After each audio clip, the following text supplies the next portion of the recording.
Hello and welcome to Offsite Dirt. We have a guest all the way from South Africa that is building communities in a very specific way.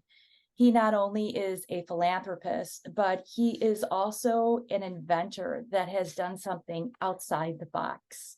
So I want to welcome Hennie Botes with Modali. How are you today, Hennie? Well, thank you, Woody. Lovely to be on your show. Thank you for the invite. I'm so happy you're here. I'm just going to read your brief bio because it is so magical. I haven't met somebody in a position that has such a heart to building. So bear with me as I read this, and then we're going to jump into your company. So Hennie Botes is the CEO and the inventor of Moladi Construction Technology. He has gained more than 35 years experience in the construction industry as an astute product designer, inventor, passionate entrepreneur, and a born philanthropist. Hennie traveled extensively and continues to provide consulting services to international governments, advisors, and institutions to eradicate global poverty and housing shortages, simultaneously driving the continued development of the Modali technology in more than 27 countries. He has won numerous accolades, acknowledging his contribution and unique insight into the complexity of governments and businesses working together to eradicate the global unemployment tragedy and housing shortage. Hennie often refers to the back to basics using models from Maslow's hierarchy of needs to Henry Ford's Model T production line principles in order to disrupt the status quo and how homes are produced and funded. He utilizes his ability to think outside the box by applying novel, radical thinking, implementing frugal innovation, and efficiency engineering to create disruptive technology by emulating the lean production methodology of the automotive assembly line, enhancing the holistic value chain, reducing the cost of increasing production output by de-skilling and production operation, managing the supply chain and delivering affordable homes and facilitating end user financing. This innovative approach addresses the crisis faced by many countries and even in prominent Africa, the basic fundamentals to need to work, eat, and sleep. And I love this especially, Hennie. Empower people to help themselves, which includes jobs, producing food, and shelter. You have a magical background. How did this all kind of start for you? How did you envision this envision of modality and these building communities? Audrey, my background is I'm a tool and die maker.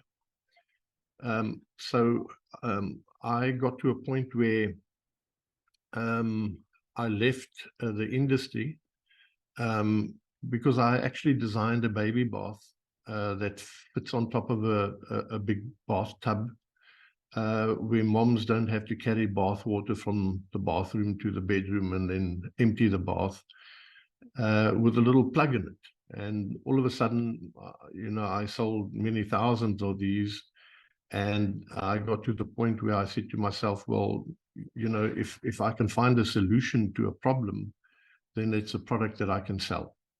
So as a tool maker with very predictable costs and predictable time frames in manufacturing, I looked very skeptically to the housing construction industry, and I saw a tremendous amount of dependence on skilled artisans and waste, etc., etc. So I thought, well, why don't I mold a house? And this is really where it started, way back in 1982. And I didn't really pursue it because I was still involved with the baby bath. And then I got to a point where I started experimenting with different molds to see how could I mold this particular house. And I made my first mold, and I cast a small little sheep kraal for the sheep. And but what happened is that after the second load of concrete that I mixed and I poured into the formwork burst. So the first structure landed up as a dam for my geese. So I was not very successful at that. But then looking back at, why did it fail? So then I said, okay, well, in order to overcome the failure, I have to look at fixing this and fixing that and fixing the next thing. So I then fixed the problems whereby I could cast a 3-meter wall, which is about 10 foot high, a 10-foot high wall in 6 minutes, and there was no problems. So the hydrostatic and hydraulic pressure that's generated in formwork is not the width of the wall, but it's the height of the wall. So once I achieved that, then, I just simply believe that, people chop a path to my doorway. But then I found that the construction industry is fairly conservative and also fairly skeptical of something new. And every time I approached them, they would say, yes, but do I have a certain accreditation here in South Africa, which they call Agrimar certificate, which means that fit for purpose. And that is a test of thermal properties, fire rating, waterproof, etc., etc. So off I went and I jumped that hurdle. Then I come back and then they say to you, do you have NHBRC? Now, the irony is when I constructed the first house in 1987, the NHBRC, the National Home Builders Registration Council, was only formed 10 years later. So all of a sudden I had to conform to this new body.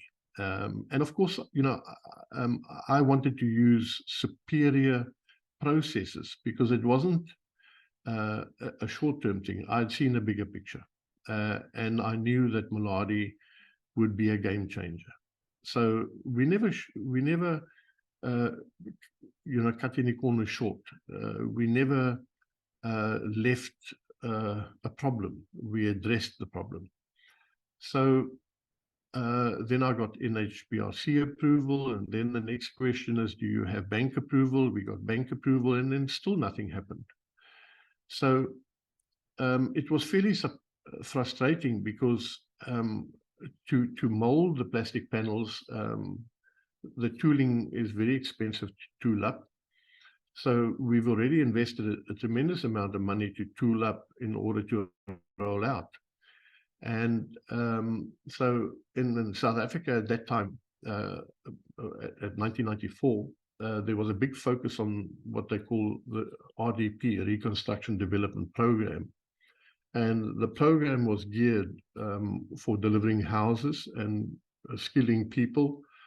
And I then started formulating how Moladi could fit into that program. So that is where the empowering people comes from, is we had a lot of contractors that built houses for unemployed people.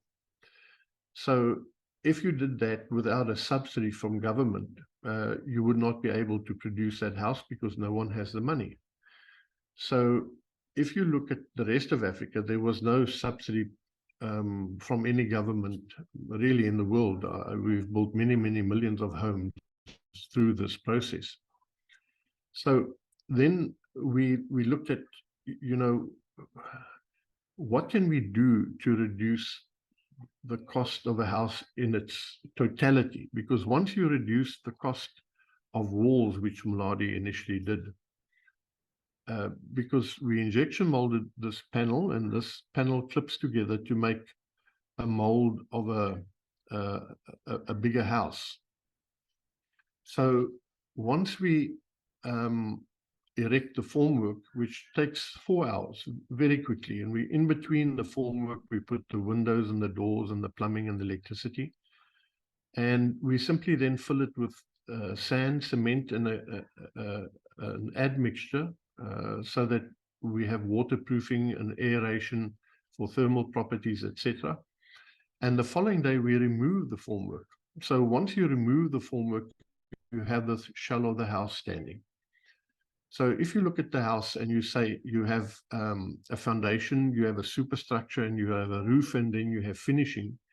If you then look at how do you reduce the total structure, then we had to come up with a way, how do we cast and produce the foundation.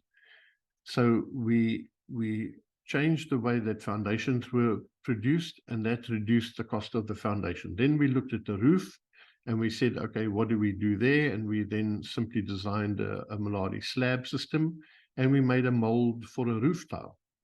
So by doing the house in a whole different way of streamlining a production process, very much like Henry Ford. So Henry Ford's whole goal was, he didn't invent an auto. He simply said, how do I reduce the time taken to produce that vehicle? And many other companies that produced the car were like, producing top of the pyramid priced cars. The Cadillac, for instance, was very expensive in those days. You were talking about $6,000, and here Henry Ford comes with a $1,200 car. And he then perfected this, and this is what dominated Ford, made Ford dominate the world auto industry. And he also had fights with his, or disagreements with his partners, when he wanted to reinvest his profits into the supply chain. So he went to South America so that he could get wood from the forest. In order to make the wood parts, he went to Sri Lanka. At that time, it was still Ceylon. And he purchased rubber plantations in order so that he could make his tires. So he understood that you could not go to a shop. And in South Africa, we have a Midas. A Midas is a company that sells all types of car parts, whether it be spark plugs or filters or oil or windscreens, etc., etc. So a supply chain like in the construction industry, which is a hardware, is really not a player in reducing the cost of homes, because they have a huge warehouse, they have staff, they purchase the materials, they keep it on their floor, they have to put a margin on it. So most contractors simply go to a hardware in order to produce a house. And so what we did is we went to cement producers in Africa and South Africa, and we said to them, we want to partner with you so that we can get the cement at the same cost as what a distributor would get it. And we spoke to steel people, we spoke to glass people, we spoke to paint people, in order for us to be supplied directly to Moladi. And once we had the supply chain of all the components needed to produce a house, we could really impact it hugely because we cut out a middleman. Now, a lot of people, in a sense, don't like the fact that you cut out something traditional because they believe it to be jobs and taxes, etc., etc. But in reality, if you look at the post office today, how, in a sense, irrelevant the post office is, by having a letter and a stamp and put it into a red box, and then maybe 2 weeks later it arrives at somebody else's house. Where today we have emails and we have way many different formats of people eliminating middle people. I think If you look at Jeff Bezos, for instance, he was just a transport company. And then he said, but I don't want to just take someone else's package and give it to someone else, but I will take the product. So he became, in a sense, a retailer and a shipping company all in one. So if you look at the brick buildings that are standing empty in the US and many in the rest of the world, because Bezos has simply consolidated the two operations. And this is how I see Moladi as well, where we have a company that produces bricks or lumber or stick or panels in a factory, and then giving it to someone else to put them together in a different format in order to produce a panel for a house. So if I look at, traditionally in South Africa and in Africa, the majority of homes by far is masonry or brick and mortar. So we have a company or many companies in South Africa that produces bricks. If you look at the pollution that burning a brick produces, and then having to unpack it during the burning process, some of them break, unpacking, some of them break, loading them, some of them break, transporting, some of them break, offloading, some of them break. So by the time that you get them in a wall, you've maybe lost 10, 20% of the value of the production of that particular brick.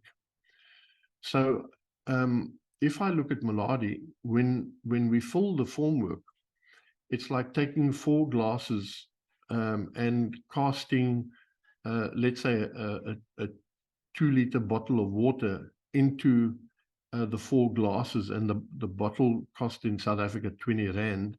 So obviously you'll know that each glass costs you 5 Rand to produce the glass full of water. So you've got to be very consistent and accurate if you want to be able to address affordable housing. You cannot be affordable, let's say, in a city because you have a supply chain. But when it comes to rural or remote areas, your prices are 3 times that amount of money. So what we've got to do is got to ensure that the product is designed for rural areas, but when you bring it to cities, then it is more cost effective in cities than it is in rural areas, but it is measured in the rural areas. And this is one of those wonderful projects that we did in Tanzania for EOCOP, East African Crude Oil Pipeline, where we were asked to rebuild villages for the local community that were in the way of the pipeline, and they were relocated. And we then went in and genuine, you had to travel 2 hours to get to the closest town. And when you got to that town didn't have a hardware, and then you had to travel another 2 hours, for instance. So we made sure that everything that we put together as a Moladi package would address rural issues. So it makes it much easier when we go to cities, because we've had the worst experience in the rural areas. So we just we cast our last house on Sunday. The whole team is flying back today from Tanzania, and we produced, I'm not too sure, but it's a huge amount of houses, because it's houses, it's a kitchen, and it's a outside VIP toilet. And I've been trying to get hold of the gentleman who run the program, but he's come to the end with Total Energies with his project for delivering the houses. So I'll come back on that number. I think it's wonderful, Hennie. I'm going to interrupt you for 1 second. So for our audience, it's Modali, right? Am I pronouncing it wrong? I think I am. Modali.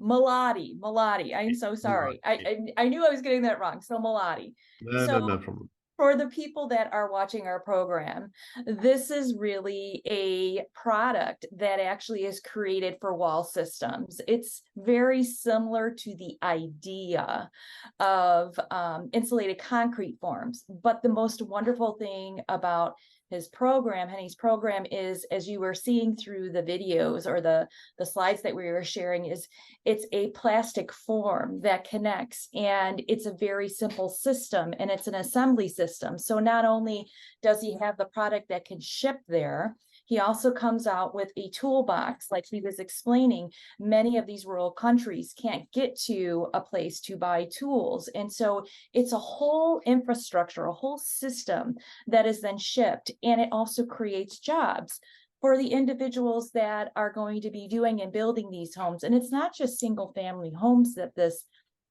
product is able to create. He has created 2 stories, and he has created large buildings. And so the innovation of what this product can do was something that was so unique to me. Plus, in a lot of countries, and even in the United States, we are on this massive shortage of homes. And how can we create them effectively and utilize our own people to build? And so I think that's one of the most unique things that Hennie has really invented, is the collaboration of not only the product being able to be shipped easily and assembled easily, but also being able to give jobs to the people to build those homes. And Hennie, do you have anything in your, when you look at the amount of time that you've spent and the relationships that you've built and these magnificent buildings that you have created in 27 countries, is there one that really stands out to you as something you're so proud of? Yes. At this point, I would love to maybe next year say it is using Moladi in America. But I think we're very close to that point. I believe, with the migrants, there's huge demand for housing. If you look at just affordable homes and the amount of money that people have to spend on their rent per month is sometimes 50% of their salary. And that is not really sustainable. So I really believe that there's a huge opportunity in America. But we were approached by Kamoa Copper in the Democratic Republic of Congo. And they mine copper, and they had their staff stay in tents, the miners. So there was obviously the demand for proper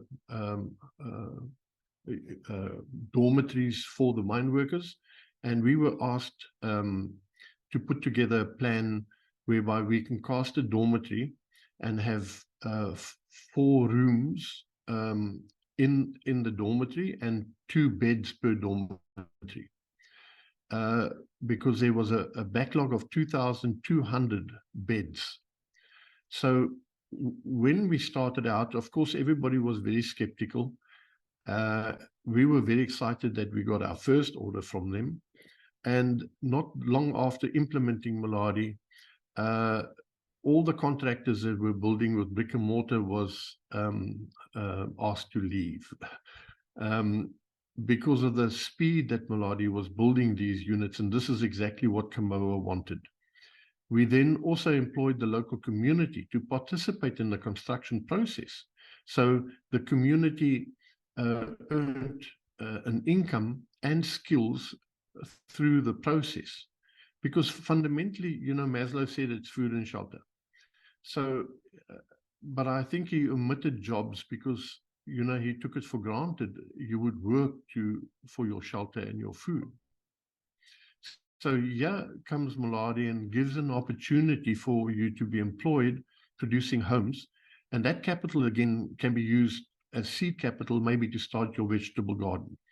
So it's wonderful that you are able to simplify the construction process, allowing the local people to participate in it. That's exactly what we did. So we put one unit across from each other, and in between we then put a TV screen so that people don't have to be confined to their rooms. And when as we were completing these units, management came to us and said to us, can you build us a gym with this? Now, the mold was conformed or designed to conform to the units that we were building, but with my team on site, we took that and we built them 120 foot by 120 foot little gym, so that some of the people could do their exercises. We then put up ablution blocks, we put up mess halls, we put up kitchens. And so Moladi progressed that we addressed everything that the mine required, because they weren't dependent on the slow process of brick and mortar. And so on the slide, you'll see there's one photo where we've actually completed the units, and there's a little bit of night light where it just really gives a village effect, where people are proud to be able to live. Oh, that's it, perfect. You know, they're proud to be able to live there. They've got their, you know, their own bed. They've got their charge point for their phones. They've got electricity. They can play their music. They can work on their laptop.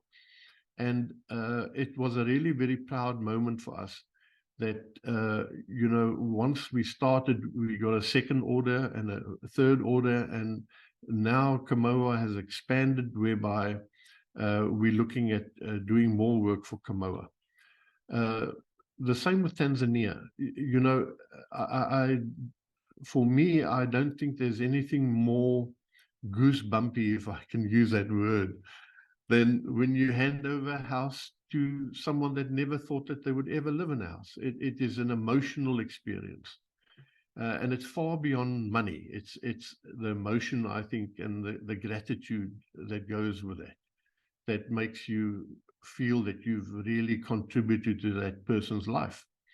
And you know, I always say, when we build 1,000 houses here in South Africa, then about 9 months later we have 1,000 babies. So not only you know, then people are really enjoying those homes. They're so happy. So then, of course, the next step is you've got to start building creches and classrooms. So Yes, you know, Moladi is not defined only in housing, although the demand is very high. But if you look at the invitation from Somalia, you know, Mayor Watin from Baidoa has asked us to please help with his 650,000 internally displaced people. They all stay under United Nations plastic tents or plastic bags. So in January, we off to construct units for the internally displaced in a very organized way. I must say, Mayor Watin and his team is just phenomenal, the way that they've planned it, the water, the electricity, the roads, infrastructure, etc. So I think that, you know, in the 36 years of development of Moladi, I've been to 64 countries, and I've met many wonderful people. And you know, as just a normal South African, you know, to meet with the Minister of Housing in Panama was phenomenal, was wonderful. After the tsunami in Sri Lanka, to meet with you know, government and all the army officials in order to look at how can we rehouse the people in Sri Lanka with the tsunami. Or you go through to Pakistan and you look at after the earthquake. So Moladi is really something that can be implemented very quickly. And the beauty about it is the formwork is reused 25 times. So if we ship anywhere in the world, that mold, there are many molds can fit into one container. And then obviously those molds are reused. So you would divide the cost of shipping by the amount of houses that you produce in the country. And that is really the advantage that we have as well, because of, as you spoke earlier, about the flat pack. Yeah, I agree with you. And I think that's what makes your product so unique. And again, you have really created a product that actually comes fully integrated. It's really about just acquiring the individuals to empower them to build. And we are talking about this amazing thermal property. So these homes don't rust. The wood isn't falling apart. The system is there. It really is something that is so needed. And I think the one thing, Hennie, that's really brilliant about this whole evolution of how we've created this building system is that it is affordable, right? We all keep coming up with these same conversations, especially in the US. Yesterday it was at an event for Savannah. We're talking about Savannah's coalition, and they have thousands of people that are homeless or living beneath the poverty line that can't even consider having a home. And that's just one segment. The missing middle in America is pretty much eliminated. You can't buy a single family home as a first-time home buyer. We can't seem to find a solution in how do we create more housing and density. And then also, I think the most brilliant thing about your product is how beautiful it is. I mean, I'm just going to kind of show really quickly some of these really beautiful, beautiful homes. And I think the interesting thing is the home that you built in, what was it, hold on, it's coming up, 1987 was your first home, right? Yep. And so it just shows that the durability of this product, it shows that we can really create something, and it's proven. And to see you having these conversations with these administrators and going to these countries and being able to create something. I mean, these are beautiful homes. These aren't homes that, have some kind of bad feeling about them, or they're not happy and make you feel like you want to be there. And we know that if we have shelter and we have food and we are part of a community, our life changes, right? We're able to contribute to the world and feel happier about it. And so I think that's the one thing about Modali is really you've done such a beautiful job. We celebrate you. We honor you. I think that, Hennie, we got to get you out to the United States, because I feel like there's more and more opportunity beyond all of the other 27 countries. We need you here in the US. Thank you, Audrey. I'd love to. I think that many people said to me, have I got all the accreditation for hurricanes and thermal properties, etc., for America? And I've never gone to a particular country in a way to launch Moladi, because